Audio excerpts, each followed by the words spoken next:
Il est 6h15, Alexandre Lemaire. Bonjour Laurent Tessier. Bonjour Alexandre, bonjour Marion, bonjour à tous. Rédacteur en chef de l'émission Pascal Pro et vous. Y aura-t-il encore du diesel, on pourrait dire à Noël, à Paris 4 stations-service n'en vendent plus, ça fait réagir les auditeurs. Ah oui, la chasse aux automobilistes continue car depuis mardi, vous ne trouvez plus de diesel dans 4 stations-service aux portes de la capitale. Elles n'ont plus le droit d'en vendre. C'est une décision de la maire socialiste Anne Hidalgo. Ah, Anne Hidalgo. Je n'ai pas l'ami comme toi. Ah non, ça c'est sûr.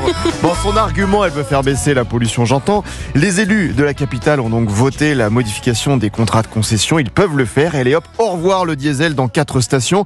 Mais ça commence à faire beaucoup avec le périph' à 50 km/h. La réalité, c'est que Madame Hidalgo déteste la voiture et ce sont ceux qui travaillent qui trinquent. Comme Alain, qui a une entreprise de déménagement dans le Val-de-Marne, pas loin de Paris. Il nous a appelé hier au Standard d'Europe 1. Quand on a des rendez-vous à l'intérieur de Paris, donc il va falloir regarder la jauge d'essence pour pas tomber en panne. Il y aura beaucoup plus de monde ailleurs.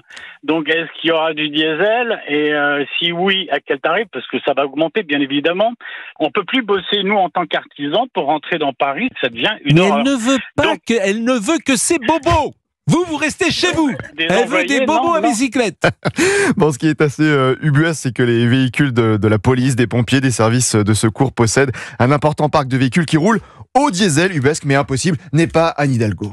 Laurent Tessier, le style Michel Barnier fera réagir aussi les auditeurs. Oui, le Premier ministre était sur France 2 hier soir. Forcément, musique d'ambiance, très incisif à l'Assemblée cette semaine. Là, clairement, il a voulu rappeler à tout le monde... C'est qui le patron? C'est moi le patron. Bah oui, parce que au ministre de l'Intérieur, Bruno Retailleau, qui dit que l'immigration n'est pas une chance. L'immigration, quand elle est acceptée, choisie, c'est une chance, évidemment, de pouvoir les intégrer. À l'ancien ministre Gérald Darmanin, qui pense que le budget est inacceptable. Franchement, j'ai très peu de temps. Je dois construire ce budget en 15 jours. Et je ne vais pas faire de polémique. J'ai pas de temps et j'ai pas envie de faire des polémiques. Et au passage, parlons clairement de l'international, domaine normalement du président. La sécurité d'Israël, elle n'est pas négociable. Voilà, alors Michel Barnier, c'est qui le patron? C'est moi le patron. Voilà, c'est dit, vous pourrez réagir au Standard d'Europe 1 tout à l'heure. Laurent, il paraît que vous allez devenir millionnaire ce soir. Oh là là là là là là. Je n'en dors plus. Car oui, Alexandre Marion, ce soir, imaginez, vous gagnez 160 millions d'euros. C'est la cagnotte de l'euro-million. Que feriez-vous avec tout cet argent? Au revoir, président. Aiderez-vous peut-être le gouvernement à réduire la dette du pays. Donc Pascal m'a toujours dit en tout cas de ne rien dire si on gagnait l'euro-million. Et si ce soir vous êtes riche, Alexandre Marion, ce ne sera pas un record en France, désolé. Il date d'octobre 2021. 220 millions d'euros, une Tahitienne qui avait joué pour la première fois de sa vie avec un flash. Elle avait laissé le hasard décider.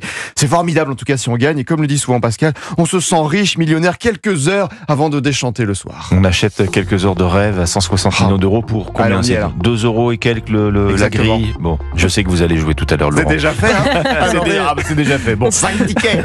Merci Laurent Tessier, Pascal Pro et vous, à partir de 11h sur Europe 1.